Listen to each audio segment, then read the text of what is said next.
যে জাতে পাকের কবজায় আমার জান রয়েছে, এই জাতে পাকের কসম খাইয়ে বলতেছি, এই লেখাগুলো একজন রোহিঙ্গা শিক্ষক লিখিয়েছে। আমরা মনে করতাম রোহিঙ্গা শিক্ষকরা এই ফ্রিডম ফাইটারদেরকে সাপোর্ট করতো না, আমি এই কথা মনে করতাম। কিন্তু আজকে আপনারা দেখেন, আবু আম্মার জননী রোহিঙ্গা সম্প্রদায়ের একজন সাহসী নেতা। আবু আম্মার জননী রোহিঙ্গা সম্প্রদায়ের একজন সম্মানিত এবং সাহসী নেতা। Arakan Rohingya Salvation Army ARS এর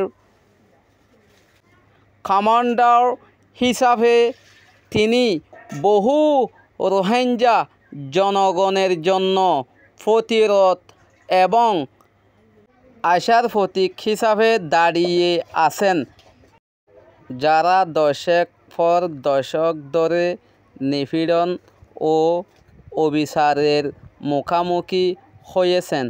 তিনি কোনো অপরাধ নন, তিনি একজন মুক্তিযোদ্ধা যিনি তার জনগণের অধিকার রক্ষা এবং আমাদের পূর্বপুরুষের মাতৃভূমি আরকানে ন্যায় বিচারের জন্য লড়াই করার জন্য তার জীবন উৎসর্গ করেছেন। তার নেতৃত্ব একটি নির্ভয় সম্প্রদায়ের প্রতিনিধিত্ব করে। তার সংগ্রামের মাধ্যমে তিনি বিশ্বকে মনে করিয়ে দেন যে রোহিঙ্গা জনগণ মর্যাদা, শান্তি এবং তাদের মাতৃভূমিতে স্বাধীনভাবে বসবাসের অধিকারের যোগ্য।